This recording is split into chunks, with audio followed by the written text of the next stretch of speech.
Hi guys, welcome back to Pitch Intel. Welcome to today's episode where I'll be giving you the post-match analysis of Fulham versus Arsenal at Craven Cottage. And before I move on, I'll remember to like this video first of all. Before you continue watching, like the video, hit the subscribe button before you go into the details of what I'm about to, tell you about the game. It was an interesting game, and before you come out to tell us that Arsenal's win was not smooth, I want you to have it at the back of your mind that Arsenal has not won at Craven Cottage for the past 2 visits. You understand? These were the kind of matches that made Arsenal not to win the league. And now Arsenal have started converting the draws that they had last season to wins. Last season we dropped points to Newcastle. Arsenal dropped points to Fulham, and now we're picking up wins now.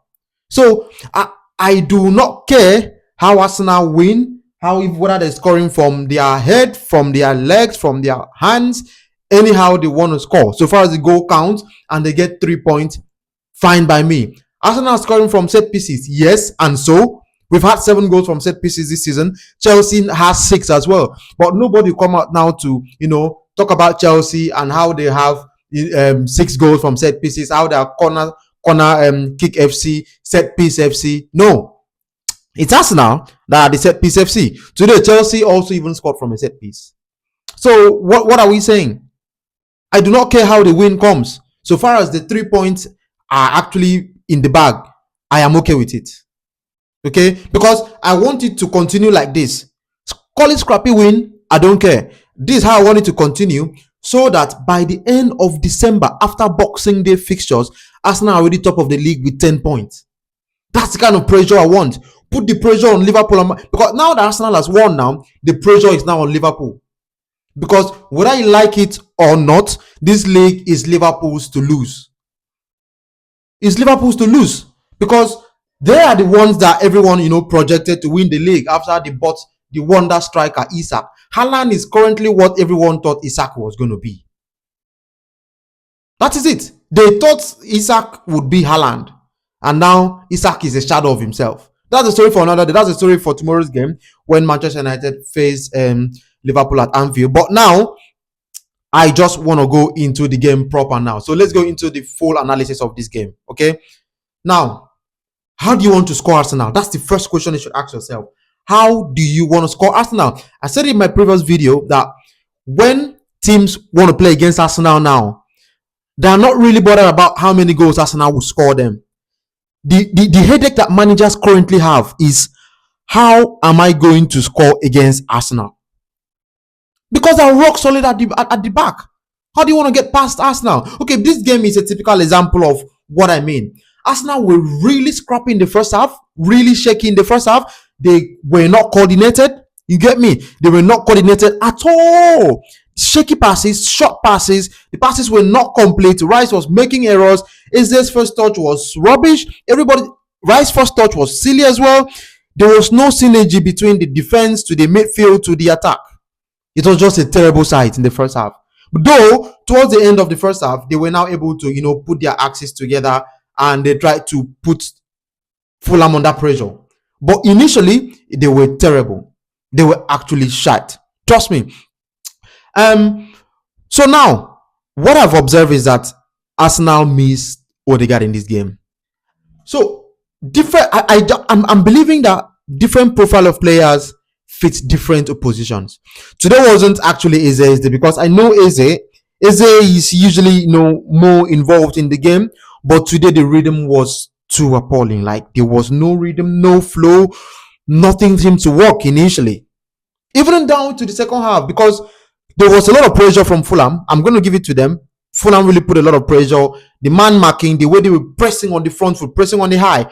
Because Marco Silva believed that if you can take the game to Arsenal, they wouldn't be able to, play the ball in your own half as much as they want. But Arteta is a tactical genius. He's a brilliant manager. He's always able to, come around these things. Okay? As I was saying, Odegard is always able to detect tempo of the play, right? He drops down, comes in. Odegard wants the ball at all times. He's the kind of number 10 that needs the ball. Like, give me the ball. Before you give him the ball, he knows what to do. He has seen the guy he wants to drop the pass to. If he's going to play it backwards, if he's going to play it forwards, to give a continuous pass to move the ball to transition, he already knows what he wants to do. That is how brilliant Odegard is, right? A typical example is in the Newcastle game, right, when he came in, he was able to, move the ball around. He altered the dynamics of the game and made the Newcastle team confused. That was what we missed today. If you observed, Eze was not in the game such that he had to come up the 63rd minute, I think. Yeah, I think it was basically in the 63rd minute. So that was it. Because initially when the game started, I was just praying. I'm like, oh my God. I'm hoping that Arsenal really grows into this game because they were not it. That was just my prayer. Like, can we grow into the game? And when they started growing into the game from the 30th minute or thereabout, yeah, I was now happy because Fulham, they were excellent out of position. Excellent out of position. Now, Victor Gyökeres, he's an amazing player. He's hold up play. He's improving. I've seen a lot of improvement in that regard. He's able to hold the ball, challenge the defenders. He's got the power. That's never been in doubt. He's got the power. But only thing I want to chip in there is that not all the balls, not all shots should come with so much aggression, so much power. We know you have it in between your legs, like you have it in your legs, left and right, to shoot the ball with so much power. But sometimes, like his first shot to Leno, when Leno patted the ball out, I believe he could have just taken it easy. Slot it low bottom corner to the left corner. That would have been a goal. But he went for the power. And why are you going for the power? It's very few players like Cristiano Ronaldo have the ability, to play the shot with so much power and precision at the same time. There's a difference between you just playing the shot to post, right? It's a very big post. It's a wide post. But if you have quality goalkeepers like you have in the Premier League, they will always be able to position themselves to stop the shot, even if it's a quick reflex shot, like reflex saves. When the ball is being played, the keeper just makes a reflex movement and is going to touch the ball, right? That's the Premier League for you. We do have quality goalkeepers. So Gyökeres needs to play smart.